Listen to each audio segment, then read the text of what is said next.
Hello, good morning, America. Good afternoon, Europe, Africa. Good evening, Asia and Australasia. This is Napapong Pongnapang, your host. I am ISRRT Vice President for Asia and Australasia. And today we have our ISRRT Facebook Live on the 5th series. And the topic of today is new normal in radiography education and training during COVID-19 pandemic. The reason why we have the topic for today is from the request from the audience, and we are very happy to have four radiography and radiological technology educators from around the world. We have four speakers for today, and I will introduce the first speaker first from Indonesia. Selamat malam, Indonesia. The first speaker is no one else other than our Indonesian Society of Radiography President, Dr. Sugiyanto. And tonight, based on Indonesia time, this evening, Dr. Sugiyanto will present his view as educator on this topic of new normal in radiography education and training during COVID-19 pandemic. Please welcome Dr. Sugiyanto. Thank you very much to all organizing committee, especially for Dr. Napapong Pongnapang, Vice President of ISRRT Asia Australia, as the host, and Dr. Yudthaphon as the panelist, and to all speakers, my colleagues from around the world. Thank you, ISRRT, for giving me an opportunity to share my thought and experience regarding new normal in radiography education and training during COVID-19 pandemic. Let me share the PowerPoint.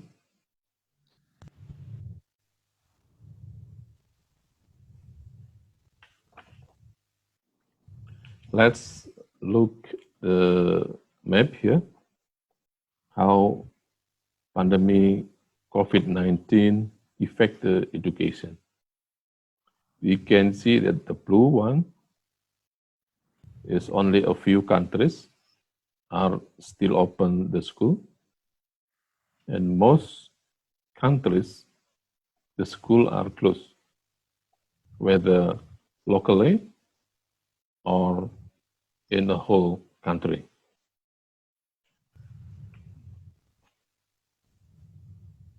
Government of Indonesia has set out rules regarding shifting from large-scale social restriction to a condition called new normal. Affected areas are mapped and represented by four color zones, namely red zone, orange, yellow, and green. 11 business sector were excluded from restriction, even they operating in the red zone. For example, in hospital, food industry, energy, communication and information technology, finance, logistics, also in construction. And in education sector, it's about to be selectively open. However, only 4 schools located in the green zone, which is area with no confirmed case and or without travelers from the red zone. The main concern in education is health and safety of students, educators, families, and communities become the main issues in setting learning policies. Also in radiographers education in Indonesia, also affected by pandemic COVID-19. There is 32 education centers or school in Indonesia. The main policies for radiography school is not allowed student in campus. Education process with online or blended learning. In certain conditions, students may have laboratory practice, should obey COVID-19 protocols. Permission from local government to open the school or campus, and also need adjustment for clinical practice or laboratory practice during pandemic COVID-19.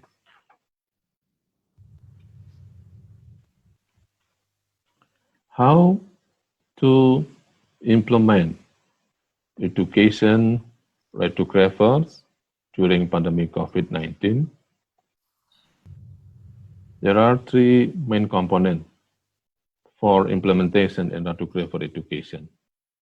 This consists of infrastructure of ICT, the lecturer factors, and student factors. They need lecturer, both lecturer and student need certain skills. Lecturer must familiar with online learning management, also have ability to provide educational resources. And for the student side, they must have capability to acquisition of material and have a critical thinking.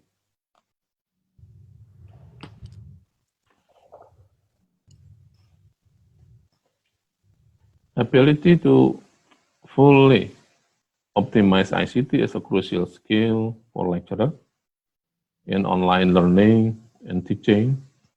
Lecturer should understand about learning management system and other relevant social media. In implementing online learning, lecturer should be able to identify 4 quadrants of learning. The first quadrant, this one, is represent conventional or face-to-face learning. And during this pandemic, this quadrant is simply not an option.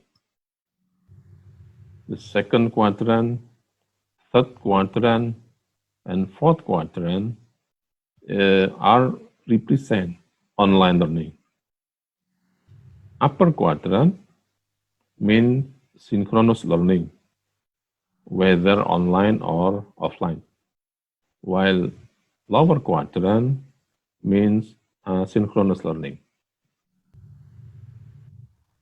Lecturer should consider carefully which quadrant more beneficial for learning.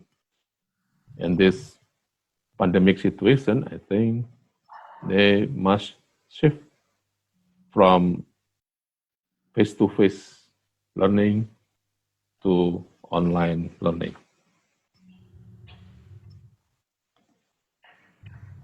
Competency or learning outcome can be defined as a combination of knowledge, attitude, and skills gained from an education or training. For cognitive learning, we can fully online, which is the most common option in this COVID-19 pandemic. For practical, technical courses, which require extensive hands-on or practicum, will not opt for fully online delivery. Blended learning could arrange 10 to 30% of the session to be held online and 70 to 90% for direct face-to-face meeting in the class or laboratory. This type of blended learning serves better option for course delivery to ensure student achievement. However, Conventional classroom would risk you for infection as you interact closely with the others. Classical meeting require execution of strict health protocols for protection. We also provide a kind of online learning, online continuing professional development with webinar in many subjects in radiotherapy, ultrasound, conventional radiography. The webinar event with various topics, and there are held in last 2 months. And the next event are scheduled with another specialization topics for CT, interventional radiology, or MRI. Hopefully, the events could help our colleagues to keep study and improve their knowledge about the latest technology, although in this pandemic situation. I think all. Thank you very much. All right, thank you, Dr. Sugiyanto, for your very, very comprehensive talk. And I know that all Indonesian colleagues are very proud of you. And thank you so much for sharing this with us, radiographer friends from around the world. And I can see that PARI, or Indonesian Society of Radiographers, has done a tremendous good job in terms of doing the professional training for your members. And for the audience from home, if you have any question or comments for each or any speakers tonight, you can leave your message at the comments box underneath the video screen, or on the right hand side of the video screen, depending on the platform that you are using. And we will come back for the Q&A session with all the speakers at the end of the program.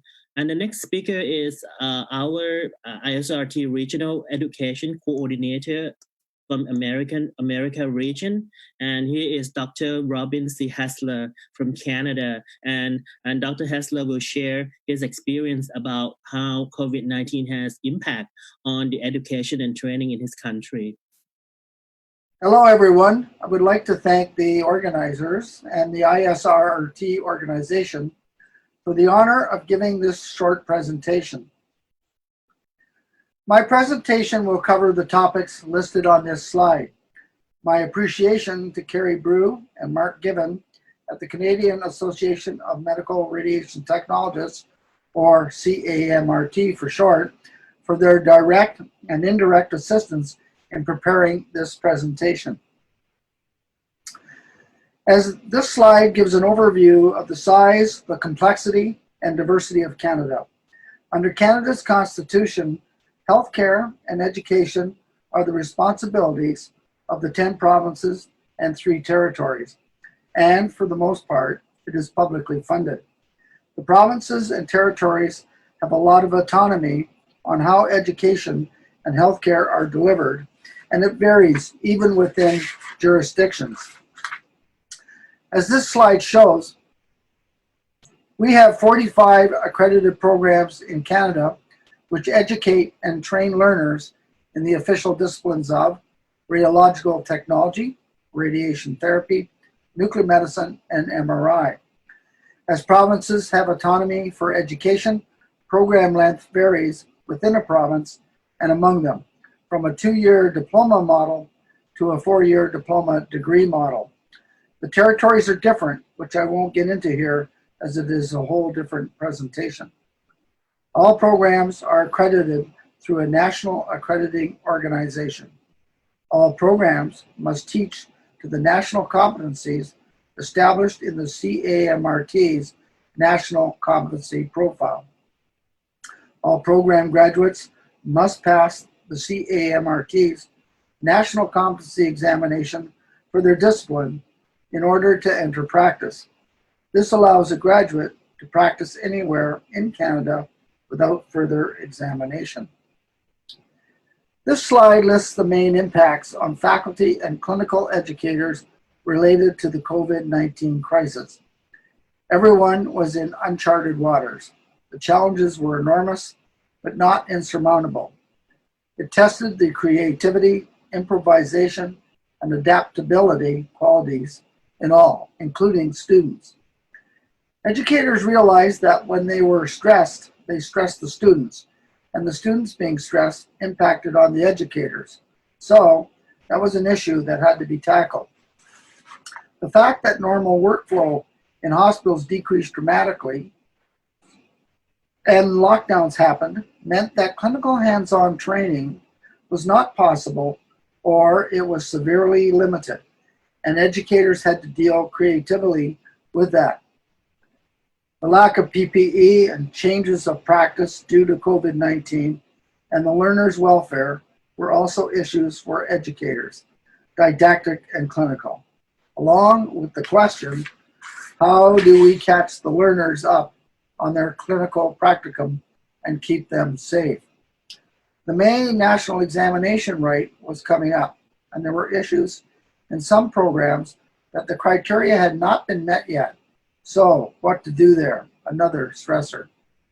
Adjustments had to be made and were done through good collaboration with CAMRT, who itself adapted to the situation. Many programs had and have limited resources, which, although it was a huge stressor, it was also a catalyst for innovative, creative thinking.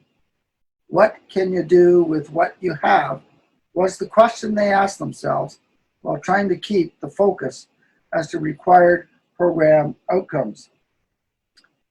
As the last slide showed, change had a huge impact, as change often does, especially the highly impacting change that COVID-19 brought. Adapting was the operative word.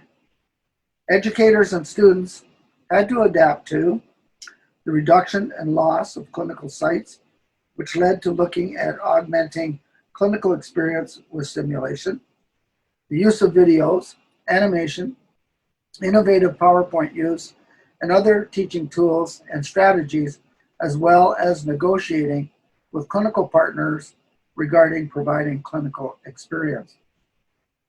Maximizing and leveraging existing resources when budgets would not allow purchasing new innovative technologies and teaching tools, or had the time to do so. Seeing what other health programs were doing within an educational institution, and thus maximizing interprofessional education and collaboration to see what could be adapted and adopted and co-used. This slide and the next one addresses the challenges educators faced in Canada, some of which I have already touched on in one way or another. This slide addressed the challenges internal to programs. The big challenge was dealing with fast-moving change, which often was a daily occurrence and very stressful and fatiguing for all. It brought anxiety and fear of the unknown, and all the while still trying to stay focused on the big picture. The graduation of a competent practitioner to provide high quality and safe patient-centered care.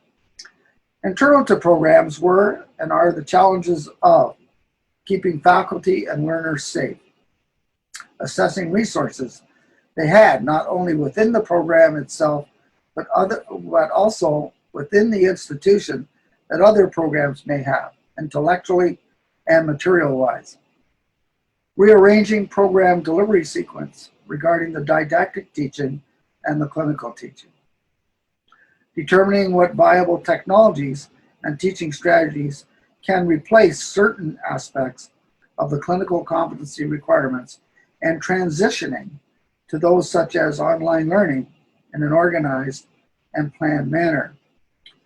How to adjust program delivery so their learners would be able to write the national certification exam, and how to evaluate and validate the changes made. The main challenge in terms of looking externally is really about silos. Education programs in Canada tend to have a slight silo mentality in that they believe, generally, with well-established and set programs, that they have the expertise they need and do not really need to look outside the institution that much. The pandemic caused a shift to researching what more is out there, as they were in uncharted territory. We are in a global, connected world for the most part, so looking and interaction with other provincial and international jurisdictions needed to happen. Another major challenge was related to the CMRT's national certification examination and getting familiar with that. The CAMRT did a fabulous job in developing the online virtually proctored exam and briefing educators and students on that and setting up processes for those that missed the May exam due to the lack of clinical time. If you want to know more about that, then I recommend that you contact the CAMRT's Director of Education, Carrie Brew. Lastly, the challenge with getting learners caught up with their clinical competency requirements, which means negotiating with the clinical partners. So there have been a lot of lessons learned, with the key ones listed on this slide. Many I have addressed already during the presentation in one way or another. Programs still have to keep their integrity so that pedagogy should not give way to what seems to be the educational wave of the moment or panic, as it is easy to lose focus. Blended learning, simulation, and other teaching strategies have their place, but in the end, nothing replaces yet their interaction of learners with real patients. These tools and strategies can provide a better prepared and more confident learner when they go to their clinical settings, which saves time and makes the learner more effective with less strain on the clinical site. Learners are very adaptable. They want more experiences such as simulation, and they embrace it. IPE and IPC are sound doctrines that work and need to be utilized more. The assessment process is essential in terms of validating the changes made. That communications were not optimum as thought, internally or externally, and need to be more effective and transparent.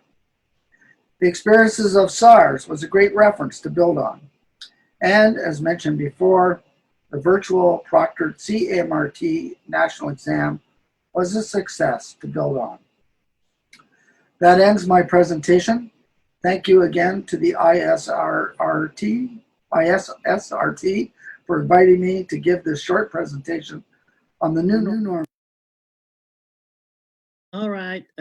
Thank you, Robin, for your very comprehensive talk. I noted down a lot of keywords about what you have shared with us. That's, for example, clinical hands-on that has been changed, and also change in the a lot of things like simulation, and the teacher has to try with the animated PowerPoint. We will come back to you with this from the question that the audience has placed on the comment box. Let's move to another region that we have. We have one more speaker from South Africa, and she is the ISRRT Regional Coordinator for Education. Also, we have 4 educators from around the world, plus our direction educator, Dr. Yudthaphon tonight. And also Hesta Friedrich-Nel, she's from South Africa. She will share also her experience as an educator in South Africa. Good morning, America and Canada. Good afternoon, Europe and Africa. Good evening, Asia and Australia. Thank you for the kind invitation to share experiences on how COVID-19 influenced radiography education and training. I share personal experiences as well as those from a few colleagues in South Africa who generously shared their feedback with me. To provide a context, I offer a brief overview of radiography education and training in South Africa. I'm also aware that the same education model is used in several of the Africa member countries, such as Ghana, Tanzania, Kenya, and Nigeria. That is, a 4-year bachelor or Bachelor of Science degree that is in South Africa offered by 4 universities of technology, 2 traditional universities and 2 comprehensive universities. The work-integrated learning or workplace learning or clinical learning is done simultaneously using a variety of models. In South Africa, the accrediting body is the Professional Board for Radiography and Clinical Technology, which is part of the Health Professions Council of South Africa. I remember that stories always begin with once upon a time. Somehow, I think that I will wake up and realize that COVID-19 was just a story and part of a bad dream. So I named this story Lessons from the Unknown. So once upon a time, in 2020, there was a university where the radiography students enjoyed face-to-face learning. Masks, physical distancing and PPE were not part of their routines. And then there was COVID-19, and with this, the unknown knocked at our door. May I remind you that in 1895, Wilhelm Conrad Röntgen explored the unknown, and do you remember, he discovered X-rays. So perhaps we will discover great lessons from the current unknown. Both our students and us were initially overwhelmed. We were unprepared and surprised, and perhaps we also experienced anxiety. Soon we realized that creativity and innovation is required to adapt to the working from home as we created new daily routines and working spaces. The reality was that we had to rework and adjust learning material to accommodate student learning, being mindful of the availability of student data, student devices, load shedding and other challenges. Many of our students do not have electricity while at home. They also live in spaces with their extended families without their own spaces for study. To adapt to the new normal, we had to compile daily work schedules and to-do lists.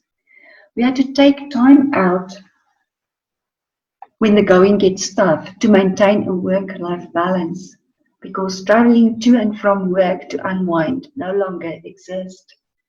We had to redesign learning, first for the online environment and now for the phased-in on-campus learning. Groups must be smaller, so the work must be repeated 4 or 5 times, and not only for 1 or 2 groups. As educators, we had to consider flexibility. Our students operate with late night data packages. There is no question that it is time consuming to manage remote online teaching and learning. As I previously mentioned, we had to consider challenges such as connectivity, being data-wise, and how to manage online assessment, as well as the possibility of our students cheating. The situation once again emphasized the uneven and unequal spaces and societies. Some students do not have electricity, devices, and/or spaces to study. Luckily, our university supplied the students with solar power packs. However, we all agree, blended learning is the future. Emergency remote learning has definite advantages. All of us learned new skills to manage the online environment. Even our students learned to make plans to continue their learning. We managed to redesign theoretical learning, but the question remains, how do we effectively teach clinical skills in the online environment? We do not have the time or the opportunity to prepare our students or to equip a simulated environment, and video recordings are very data intensive. A valid question is thus, what will be the possible impact on patient-centered care and students' clinical skills? There are many more unanswered questions. SORSA was proactive and responded earlier this year with 2 publications in the South African Radiographer, volume 58 in number 1 in May 2020. There is an editorial by Leonie Munro, Do We Have a Roadmap for After the Pandemic? And in the same issue, an article authored by Rian van der Venter, Rethinking Radiography Education Amidst the Coronavirus Pandemic. I invite you to an interesting read by visiting www.sar.org. We have not yet seen the end of the pandemic in Africa and South Africa. Positive cases in South Africa increase every day. Once upon a time, we enjoyed face-to-face learning. We could see and appreciate the faces behind the masks and the PPE. The new normal in radiography education and training is so different, loaded with challenges that need new thinking every day. But we need to explore and use platforms such as this one to share lessons and success stories so that we can create a new normal in radiography education and training that we all can be proud of. Because Röntgen taught us, inside every challenge is an opportunity.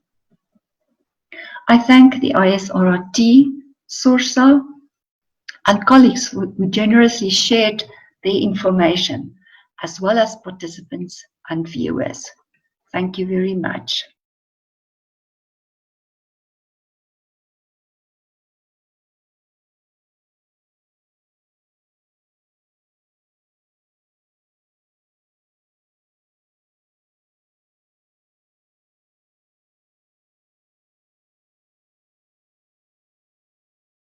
Hello. Sorry for the technical difficulty. Thank you, Hesta, for your sharing about the situation in your country regarding the education and training of your university system in South Africa. We will come back to you with the question from the audience. For the audience from around the world, I know that you are watching us right now, and if you have any questions or comment, please leave your question or comment on the box below the video showing on your screen, or sometimes it's going to be on the right hand side depending on the system. And we have the last speaker for today. He is also the lecturer at Cardiff University in Wales in United Kingdom, and Gareth Thomas will share with us his experience from the UK perspective. Please welcome Gareth Thomas.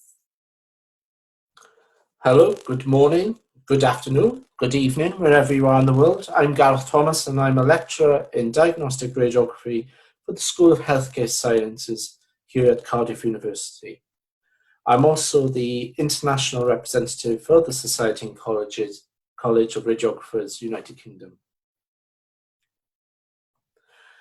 Cardiff is the capital city of Wales, and here is Wales, situated within the United Kingdom. Okay.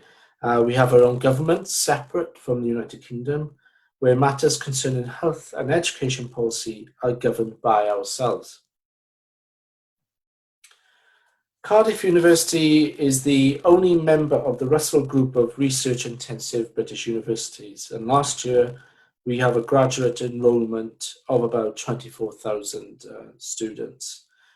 For our diagnostic radiography program, we currently have approximately 93, we take 93 to 97 students per annum.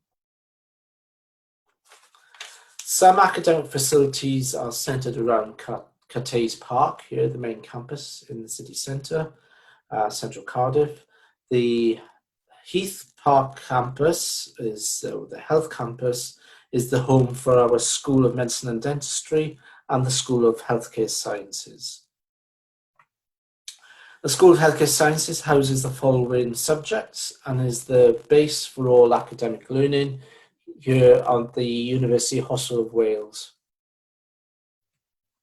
So, Cases of COVID-19 were becoming apparent in the United Kingdom. Our Prime Minister made an announcement that would have had serious ramifications to the delivery of our teaching. The senior management team reacted very quickly and to ensure staff and students remained safe. And in doing so, our method of teaching became an online force. I'm sure you can imagine this was a strange time for us all personally, and also our roles as educators. Within days, the situation was soon changing, and there was a sudden withdrawal and cancellation of all clinical placements. Safety was still paramount, and we ensured this was a priority. Unfortunately, the majority of our students had completed their final year clinical assessments, so they could get on the register to help out with the effort with the rising number of cases. Again, within 3 or 4 days, the 23rd of March, suddenly we were delved into a university remote learning approach. But we had one aim. Our one aim was to ensure business continuity as best as practically possible. And Cardiff University were quick to ensure that both staff and students may be worried, anxious or concerned about COVID-19 and the impact of remote working have on our well-being. Therefore, the university created a very mind matter support program. We also had an employee assistance program for equipment to be delivered to our homes to carry out our job. And also we were made aware and we were ensuring that we were continuing to uplift our level of pastoral care to our students.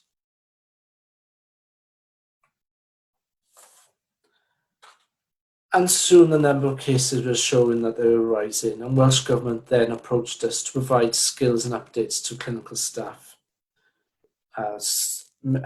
Healthcare professionals were brought in from the traditional roles to the front line, and so we were on hand to provide the skills and necessary training they needed to provide the care required for COVID-19 patients. Us diagnostic radiography lecturers were also approached to help on the front line. Our second year students were offered to be redeployed to work with Welsh Government's track and trace system, as well as providing roles in health and nursing care throughout all the hospitals in South Wales. But we also have to be mindful that we had first year students about to come into the clinical placement on the 18th of May. We soon galvanized as a team to create virtual learning packages with our students using group online tutorials on a weekly basis with our students, creating quizzes, tests to keep them engaged and ensure that they were not forgotten.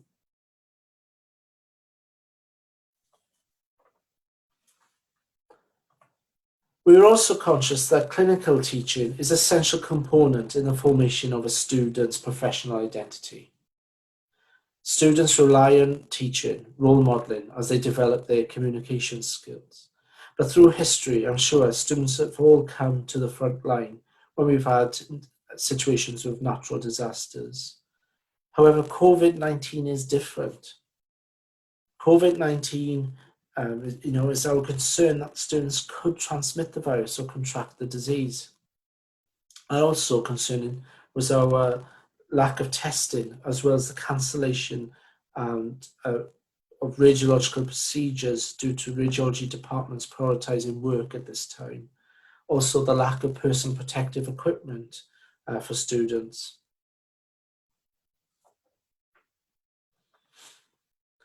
But how will COVID-19 affect the learning environment? The implications of social distancing. Social distancing is the most preventative strategy since the emergence of COVID-19. And pending the development of vaccine, our strategy is no longer going to be large-scale lectures, but small group tutorials. Clinical skills. How are we going to ensure that students gain the necessary clinical skills needed for their course? Well, we produced a lot of via online videos of clinical skills, of positioning for certain examination, donning and doffing of personal protective equipment. Other skills would be communication skills via role play with clinical staff. And we were also mindful of the transition from workplace to home, resulting in isolation but increased use of email for our students, and the struggles with differentiating work and home, which would affect both staff and students. So then we were confronted with utilising a blended learning approach. But what is blended learning? Well, blended learning, in my mind, is combining online educational resources and opportunities for interaction online using traditional place-based classroom methods. The benefits of blended learning is that it's convenient. The convenience, its ability, your ability as an educator to control the pace and learn remotely. It is comprehensive in that it ensures that students have an understanding of the subject. And it's also cohesive because the learners will learn and interact with each other, and also learn with each other and yourselves. But there are pitfalls of blended learning. You're not going to be meeting all the needs of the students. Okay, you need to create a student engagement, ensure all students are engaged, and remember that your students are remember what they need to know, review the content, act on their feedback. Be mindful of creating a deeper learning phase.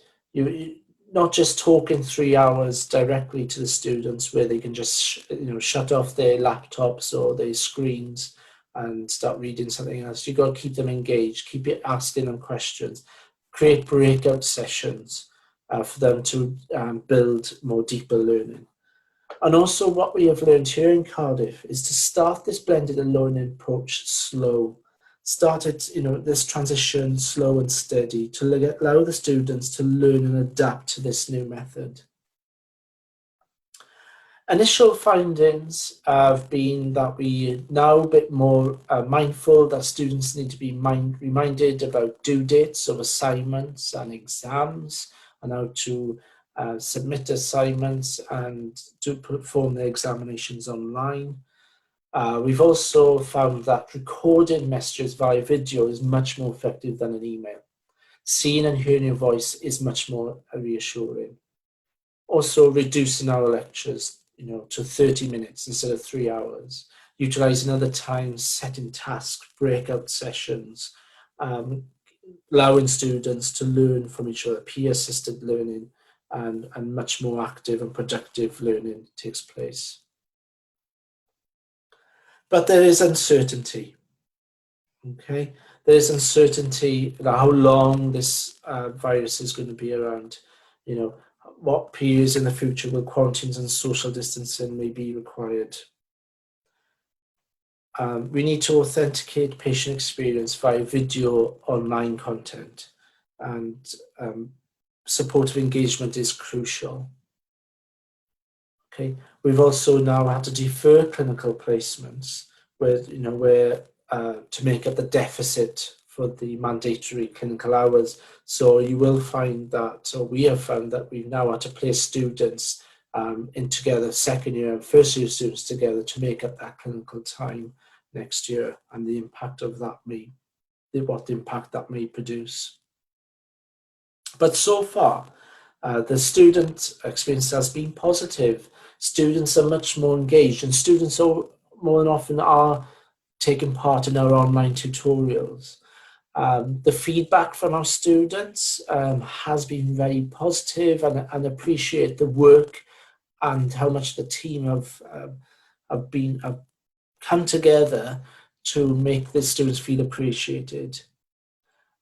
We feel that the importance of setting work for each week and setting students' work and feeding it back to an online platform, again encouraging that deeper learning. Also remind students of your availability each week when you'll be around to provide that face-to-face interaction should things, for example, in their pastoral care, are not utilising the online notice board much more frequently in terms of due dates and changes in terms of the programme and the personal well-being, so notices as well. But in conclusion, we're all learning from this, both students and academics. The academic community coming together, producing a scholarly approach and practical solutions to be implemented. Planning and preparation is paramount for the dissemination. How are you going to construct your lessons, your online lectures to ensure that deep learning occurs? But also it's a time when both students and educators, we're all learning together through this. We're both contributing and analysing the effects of current changes to be learned and apply these principles and practices. And also lastly, it is a seminal moment for all healthcare professionals, not just radiography. We can all learn from each other through this. Thank you.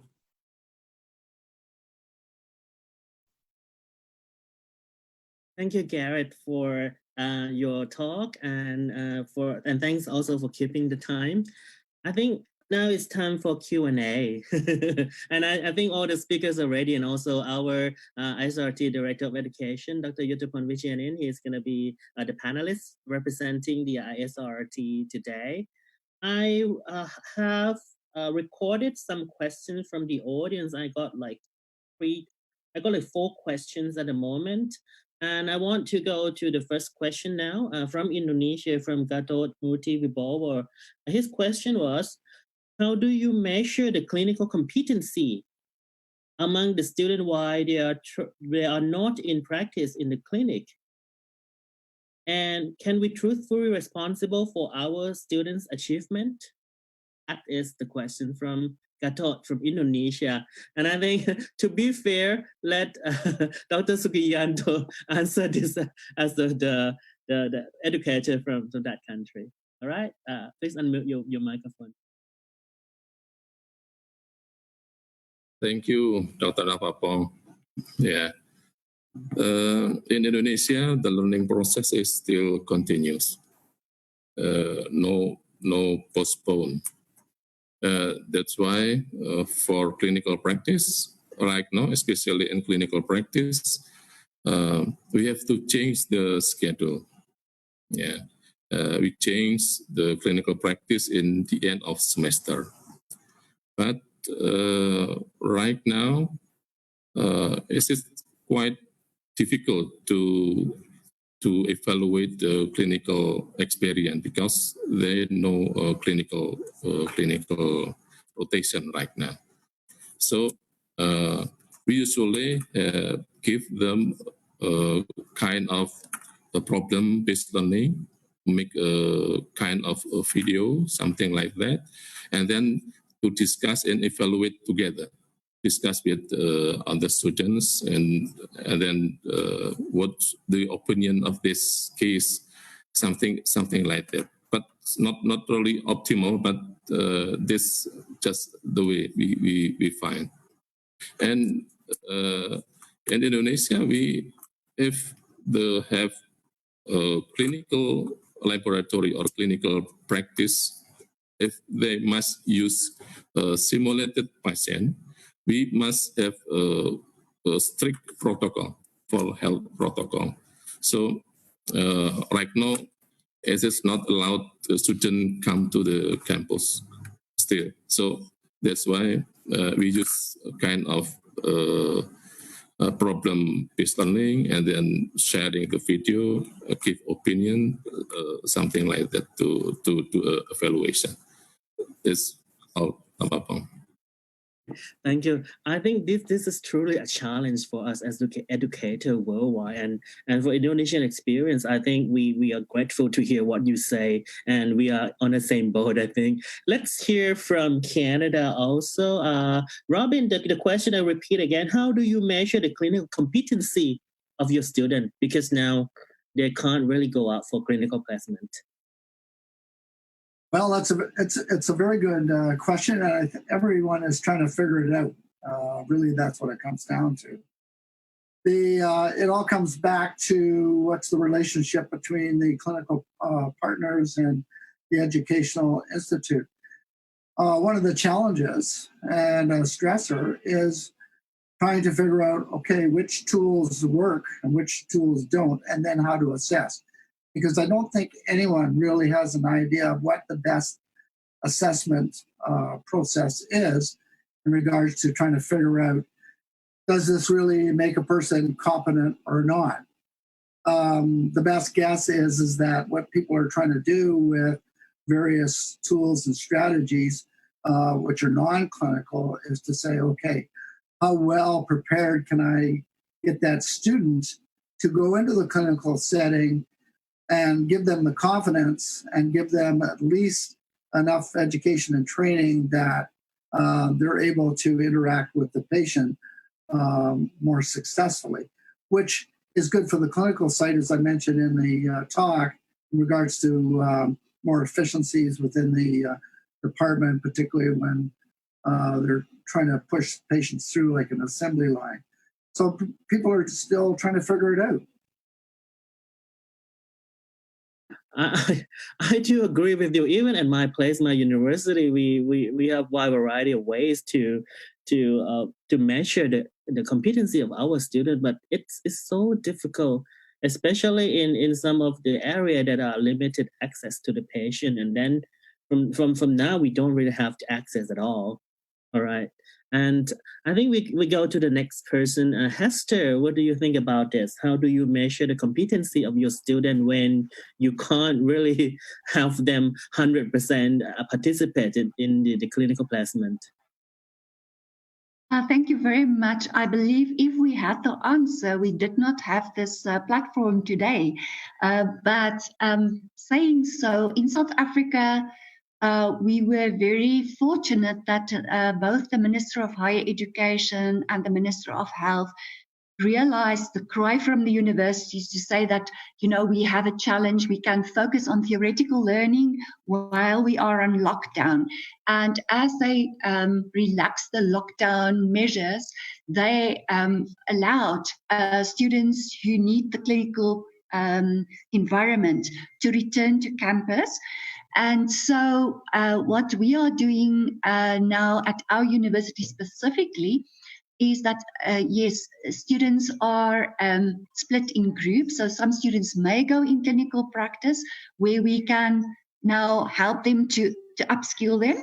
And also we are using campus facility to do objective structured clinical assessment with students so that we can at least help them to update their clinical skills. So we do rely a lot on the simulated environment, but we can also use the real environment for now. Then the last thing is we also focus a lot on the students who need to exit this year. So our academic year only ends at the end of the year, so we are lucky we still have a couple of months to help those students to get well prepared for their real world. Thank you. All right, thank you. I'm sure we'll do our best, everything we can to make sure that our students have that competency that we hope for. All right, and it's now your turn, Gareth. What's your answer for this? We're all coming together and finding that we all got this problem, and we're just scrambling to try and find that perfect solution. And I'm glad we are not the only one in this predicament here in the UK. What we have done in Cardiff is use a lot of virtual learning through videos and also competency quizzes on a weekly basis to assess competency. The only thing, obviously, is that clinical competency, the interaction with the patient. And another method we have looked at is doing role play with videos and getting students to reflect on the video, to reflect on the communication skills in the group situation. Also film viewing, online film viewing and quizzes, and that's the best we can do at the moment so far. But we're all learning from each other, aren't we? I'm finding today. Well, very good answer from everyone. And I think we can learn a lot from you, especially those educators who are here and also from home. And Yudthaphon, you have any comments on this and what have you done so far? Okay. Let me show you the slide that what I did for the ISRRT. Let me share the screen. Okay. What I did for the ISRRT during the COVID pandemic is started from a few months ago. I have a discussion with Dr. Napapong and Donna to do open access online webinar for members around the world. Right? Dr. Napapong suggested to do the Facebook Live and asked me to test the software platform availability to do the live for our member around the world during the pandemic. So first what I did, I test the private meeting with Napapong and do the test drive for the Facebook Live to make it happen and found that it works. And then what I did, I used the Zoom meeting platform. It is selected to combine with the OBS software and streaming to the Facebook Live. And the topic was draft by Napapong and discussed with the Donna and approved by the board, ISRRT board, right? And we did a lot for this kind of the meeting in the previous 4 live already. So this is what I have done for the ISRRT.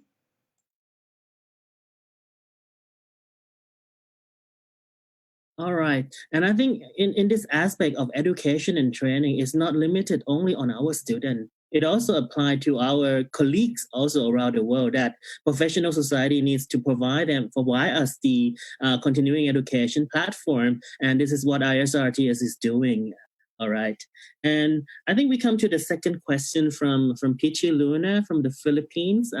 What she asked was, to all dear speakers, what do you think will be the greatest impact of the COVID-19 to the quality of learning of the radiography students and the effect of the new normal learning methods that education institutions in your country have made and observed?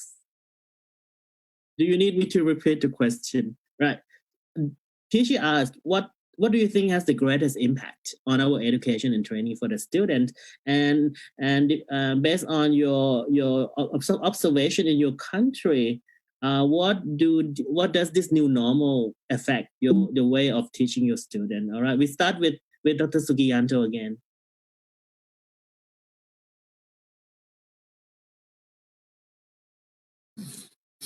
Thank you very much, Dr. Napapong. I think the greatest impact in our country that the student right now must learn how to learn online. This is, I think, blessing of the pandemic COVID. I think it's quite difficult to force the educator and student to do the learning from online, but because of this pandemic COVID-19, they must study online. This is the greatest impact. So I think the institution must provide the good infrastructure of IT. Yeah. Also must provide the online management system, all online learning system, and for the teachers must also learn how to deliver the subject in online learning.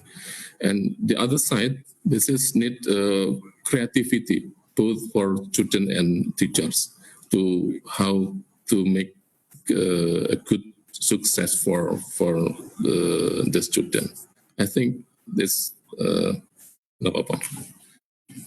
Thank you, Sugiyanto. And I move the same question to Robin. What is your experiences from your university in Canada? Well, I would echo a lot of what was just said. I think what has happened is a refocus on the fact that the the student, the learner, is actually the center of what everyone should be doing, and what best experiences can we give those individuals. Certainly, it's highlighted the fact that technology and other strategies have to be considered, and they will be a new norm depending on what budgets can afford, things like connectivity, etc. It's a challenge, but certainly things like simulation and asynchronous and synchronous deliveries are here to stay. So the lesson is how do we, here in Canada, how do we manage that? How do we share that across the country from program to program? Because programs are different depending on the province. So I can't really say much more than what our last speaker said in terms of echoing the what I think is going to be the future, which is going to be more technology, but it has to be intelligently developed and planned and delivered. Thank you so much. And let's move this question to Hesta. Are you still with us, Hesta?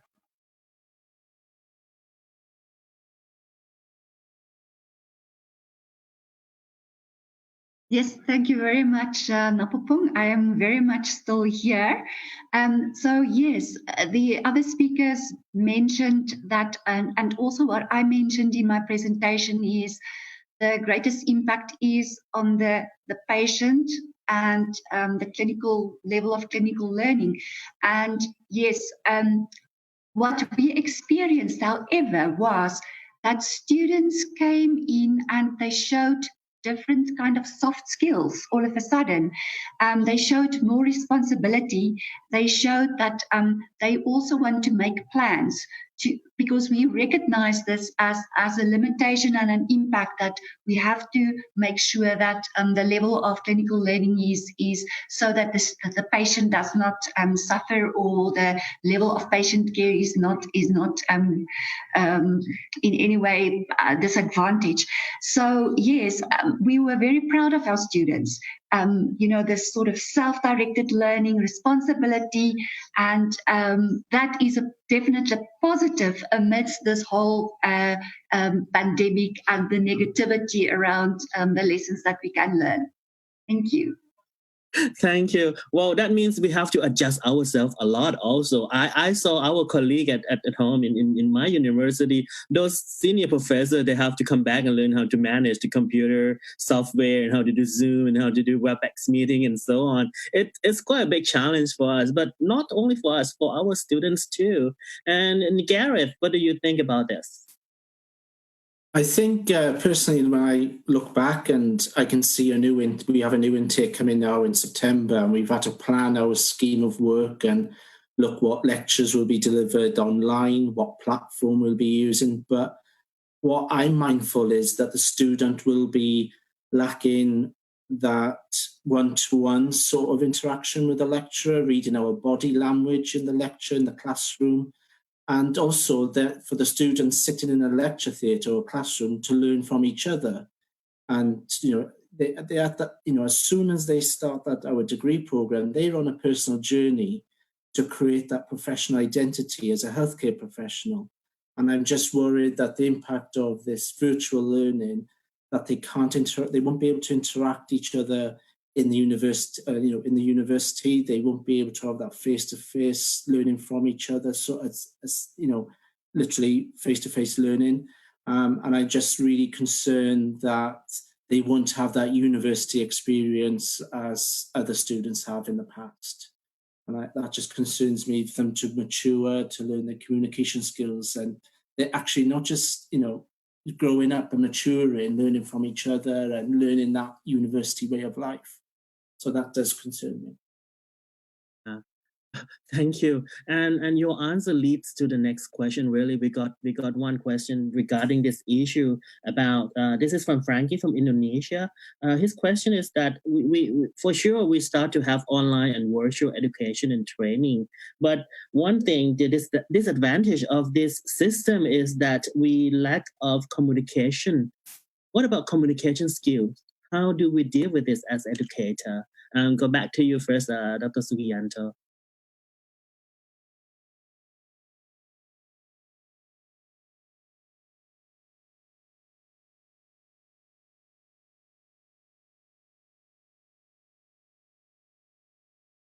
Thank you.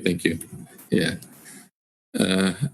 it's quite difficult to measure the communication skill if they don't have a clinical experience in hospital. But we can provide a kind of asynchronous learning. That means that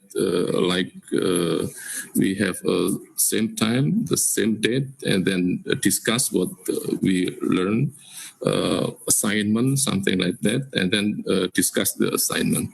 So this is not really what we hope, but I think this is just help to support how to measure the communication between patient and a student. I think it's quite difficult, Napapong, to measure how the student and patient have a communication. Yes. Thank you. And I think we as a teacher, we are still in the process of learning on how to deal with this, you think, right? And also, what do you think about this, Robin? What's your experience about this? But we know that there's still a lack of communication skill for sure, because they can't meet, they can't interact. How do you manage this? Yes, I touched on that in my presentation, actually. That was one of the things that was revealed across the country, that communications had come to the forefront as really needing to be reinforced, and that communications, although it was thought to be effective before because of the different types of learning and the non-socialization of the students because they were in isolation, etc., highlighted the fact that effective communications was a really a new need to look at, and it needs to be reinforced, even to the point where in some cases that effective communications, that's effective listening, effective speaking, effective writing, etc., needs to be reinforced within the curriculum, and students taught better how to do that. But also that communication factor comes up between programs and the clinical partners too, as to how you interact with them. And then how does the student who has gone through these new learning modalities, electronic, etc., how do the clinical educators that are in the clinical settings and those that are helping the students out, what kind of interactions now have to occur between them, because they've got a different way of learning things now, and they've learned different ways. So they're going to communicate with those on the clinical site in a different way. So that whole communication package needs to be reinforced. This is very interesting. I think we can have another episode on this effective communication in radiography practice, because from the student to us, and also to the colleague that is practiced in the clinical environment at the moment, right? Hester, are you still here? And I want to pass this question to you too about the one of the disadvantage of the online or virtual education, that we lack communication. Napapong, may I be the devil's advocate here to say that even before COVID-19, we had problems with the communication between us and the student, and also between the student and the patient. So it's not actually a new problem. The problem has just COVID has just given it another face. And in South Africa specifically, we have 11 official languages, and that does not even include the language of the deaf now, which is a new language that it emerges, which shows to us that it's definitely a topic that we need to explore going forward. And this platform will really be such a rich platform where we can share best practices going forward. So our advantage is that our students are very comfortable using different kind of technologies, but it is something that we will have to keep on working on solutions. And unfortunately, as today, I cannot say what is the best solution, but it gives us more freedom to explore this for the future. Thank you. So this is going to be an ongoing process, not only the effect of the COVID-19 that wake us up about the communication skill that we do need, our students do need. And Gareth, what do you think? I heard you talk about this already, but you may have something to add on this.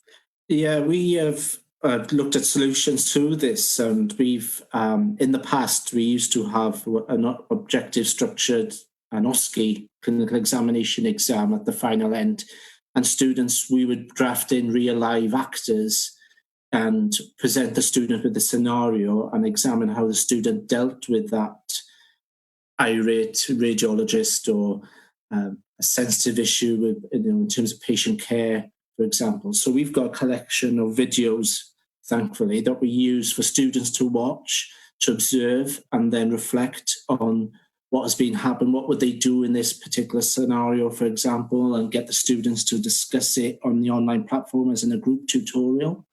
And that is probably one method. But no doubt there are a variety of other methods out there. But that is one thing we find useful, is actually get them to self-reflect on real scenarios or typical scenarios that we have come across during our clinical experiences to date. So that's one thing.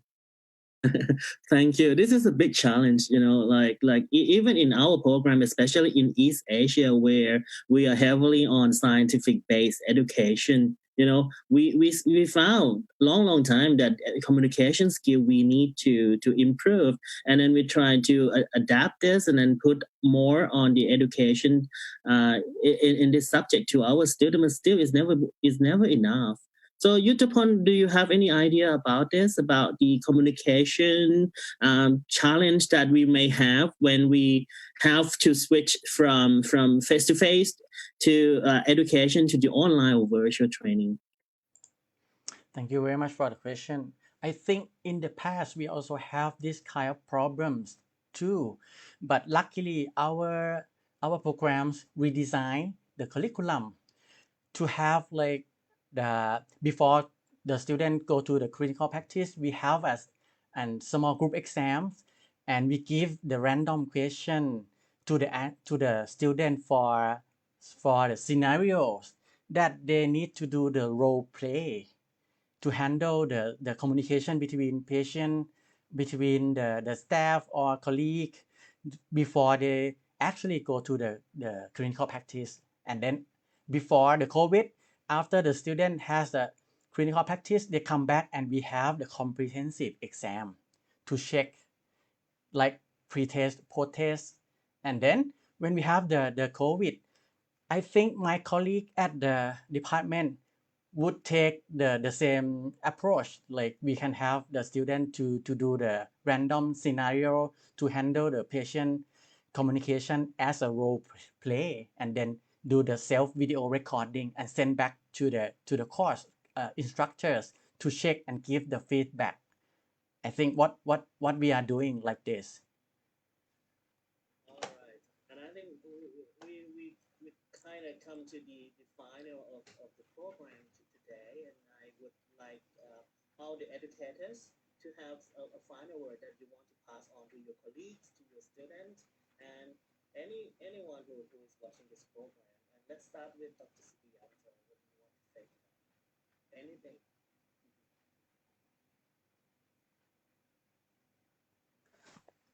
you very much for Dr.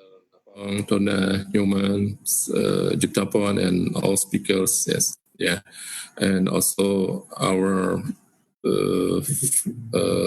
friends from Indonesia. Keep fighting and stay safe and healthy for you all. That's all. Thank you, thank you.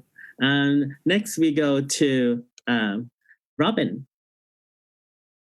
Well, to all educators out there, you have a huge challenge and stressor to cope with our COVID-19 new normal, as they call it. What I would just leave with this message is that just remember simulation and all these electronic strategies and tools are great, but nothing replaces hands-on clinical education. And the better the student is prepared to do that, as is mentioned in all the talks and the dialogue here, the better the patient will receive good quality and timely care. Thank you. And now it's your turn, Hesta. Thank you, Napapong. First, may I just applaud both you and Yudthaphon for this creative initiative, because it is for me a reflection of what we need to do: remain flexible, be resilient, be open-minded, learn as much as we can from each other, share lessons, and this aspect of keep on learning will just help us to become better and better. So good luck to everybody around the world, and also applauding our students for being willing to learn also in this uncertain environment. Thank you. Thank you. And now it's your turn, Gareth. I'm not sure I could beat Hesta's message there, but I applaud. Thank you for the ISRRT for bringing us educators all together. And it seems there's a common message. We've all got a common situation or problem to deal with here, and we've opened that pot and all come up with all different solutions. So we're not all we're all in the same boat, so to speak.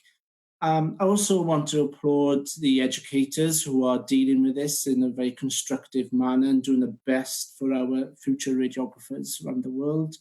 And lastly, I probably want to thank all those radiographers around the world that are on the front line dealing with these very ill patients and this pandemic, and thank them for their professionalism and their hard work and dealing under these extreme pressures. So thank you very much. And now it's your turn, the ISRRT Director of Education, Dr. Yudthaphon. Thank you very much. I think as an ISRRT Director of Education, I think we with Napapong,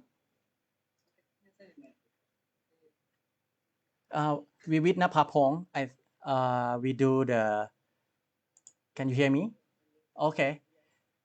As a Director of Education, I think we plan a lot of webinars throughout the year. So please stay tuned and then subscribe or add friend with the ISRRT Facebook. And then I recommend you to follow ISRRT page on the Facebook so you get the latest update for the education. Thank you. And actually, we have Madam President here, Donna Newman. You have been with us for quite a long time in this program. I would like you to have a final word to conclude this session. I learned a lot from these key experts, our educators from all of our regions. I want to thank you for sharing with us your knowledge and your ideas. One of the key strategies for the ISRRT is networking and collaboration. And I see from this session, there's many more sessions we can do to network and collaborate our educators to bring best practices back to our countries. So thank you, and stay tuned for more great sessions. And I just can't thank you enough for taking time for our members around the world. Thank you. Thank you, Donna. And I would like to have a round of applause for our four speakers and also panelists from ISRRT. Thank you, Dr. Sugiyanto, Thank Dr. you. Robin Hesler, Hesta, and also Gareth Thomas. And for you from around the world, if you have any comments or what you want us to have on this Facebook Live, you can leave a message to us and I will try our best to accommodate your need. And again, thank you so much. Have a good day, a good evening, and goodbye.